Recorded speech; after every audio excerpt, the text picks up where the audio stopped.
বন্ধুরা, আপনারা কি আমাদের চ্যানেলে কাজ করতে চান? তাহলে অবশ্যই কমেন্ট করে জানাবেন।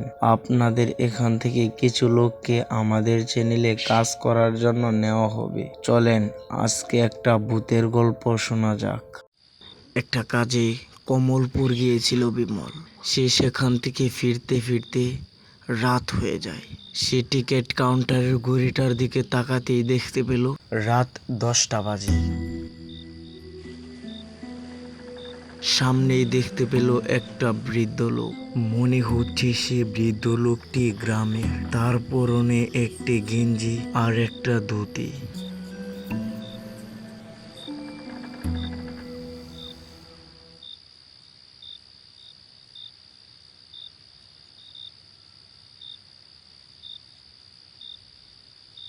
বিমল এবার সেই বৃদ্ধ লোকটির সামনে গিয়ে দাঁড়ায়।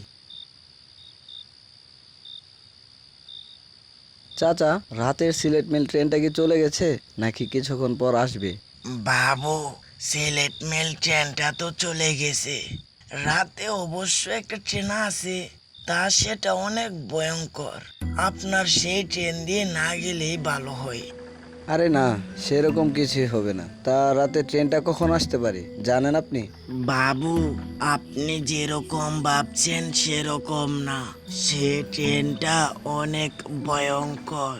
সেই ট্রেনে কাটা লাশ নিয়ে যাওয়া হয়। আপনি যেতে পারবেন না। সেই ট্রেনটা আসে রাত 12টা বাজে। আরে না, তেমন কিছু হবে না। কাটা লাশের সঙ্গে যাতায়াত করার আমার অনেক অভিজ্ঞতা আছে। যতটা সহজ ভাবছেন ততটা সহজ না। সাবধানে যাবেন কিন্তু।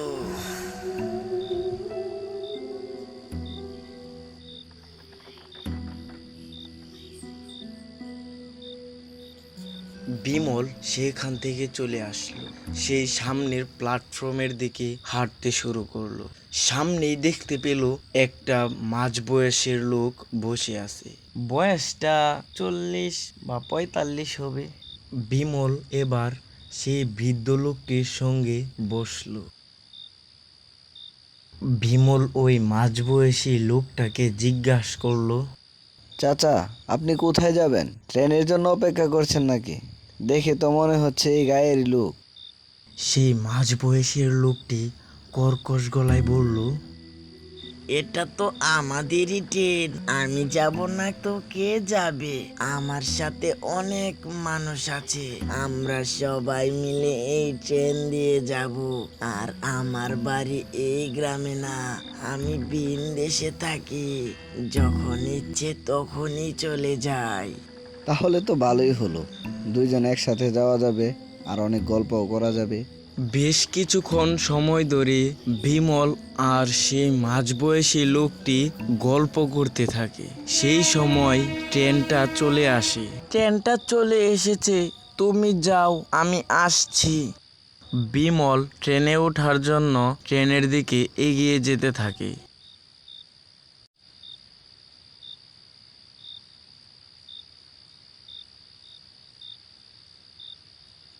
বিমল ট্রেনের মধ্যে গিয়ে বসলো। বাইরের থেকে একটা সাদা ধোঁয়া আসলো ট্রেনের ভিতর। তখনই দেখতে পেল সে মাঝবয়সী লোকটা ট্রেনের ভিতর বসলো। সে বুঝতেই পারলো না সে মাঝবয়সের লোকটা কোন সময় ট্রেনে আসলো। কি ভাবছ আমি কিভাবে ট্রেনের ভিতরে এসে গেছি? এটা হলো ভুতুড়ে ট্রেন। এই ট্রেনে অনেক কাটা লাশ নিয়ে যায়।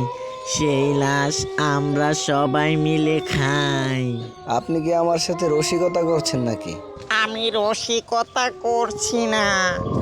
এই গিন্নি, চলে আসো, আজ জ্যান্ত মানুষ খাবো।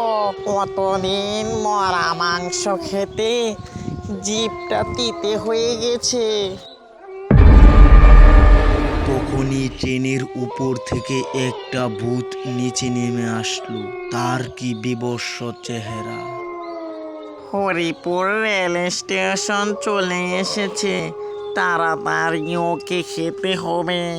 কতদিন ধরে মরা মানুষের মাংস খেয়ে যাচ্ছি। দেখতে পারলাম হরিপুর রেল স্টেশনে এসে ট্রেনটা থামলো। সে সময় আমি ট্রেন থেকে নেমে দিলাম এক দৌড়।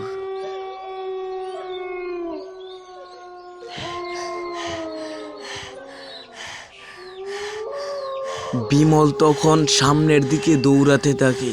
সামনেই দেখতে পেল সেই ভূতটা আরো ভয়ঙ্কর রূপ ধারণ করলো।